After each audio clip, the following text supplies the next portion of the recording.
Donc dans cette vidéo, nous allons voir un petit peu les paramétrages de votre boutique. Donc là, on va déjà commencer un petit peu la personnalisation de votre boutique. Donc la première chose, c'est que vous allez vous rendre sur votre site internet, donc qui ressemble normalement à ceci après l'installation de My Local Shop. Vous allez vous connecter à votre interface d'administration. Il faut simplement indiquer wp-admin dans votre URL après votre nom de domaine, comme ceci.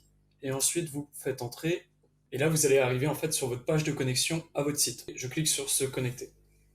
Donc, on vient à peine d'installer My Local Shop et maintenant il va falloir un petit peu mettre à jour le site en lui-même et aussi commencer à le configurer. Donc, c'est parti, on va commencer par le mettre à jour.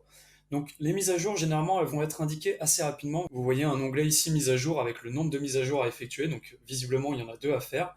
N'hésitez pas donc à cliquer. Donc voilà, donc là, on est sur la page en fait de mise à jour WordPress. On vous indique que vous avez la dernière version de WordPress, donc là, c'est bon, il n'y a pas de souci. Par contre, vous avez également des extensions à mettre à jour. Donc le mieux, c'est de tout sélectionner et vous cliquez sur mettre à jour les extensions. Et automatiquement, votre site va être mis à jour par WordPress. C'est très facile et très rapide comme vous pouvez le voir. Donc n'hésitez pas à le mettre à jour régulièrement. Ensuite, on va commencer par le premier réglage. Donc le premier réglage à effectuer, ça va être indiquer votre email de votre boutique. Parce que par défaut, en fait, on a indiqué l'email, un email par défaut My Local Shop. Mais là, en fait, il va falloir brancher votre email sur votre boutique. On va se rendre dans l'onglet Réglages et vous allez cliquer sur l'onglet Général. Vous allez retrouver le titre que vous aviez rentré.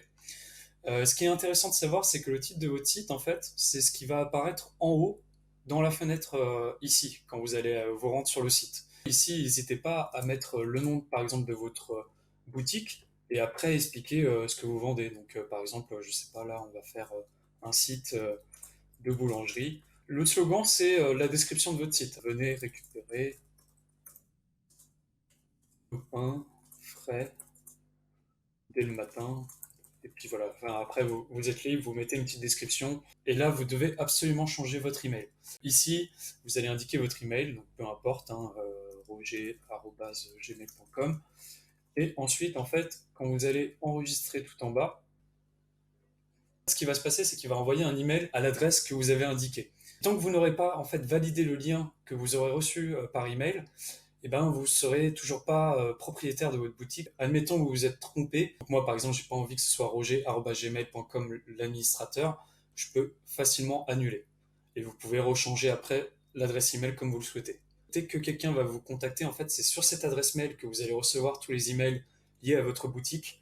Et ça, c'est hyper important. Donc faites ça, prenez le temps de le faire. Vous allez aller dans l'onglet Réglages qui se trouve dans WooCommerce. Vous cliquez dessus.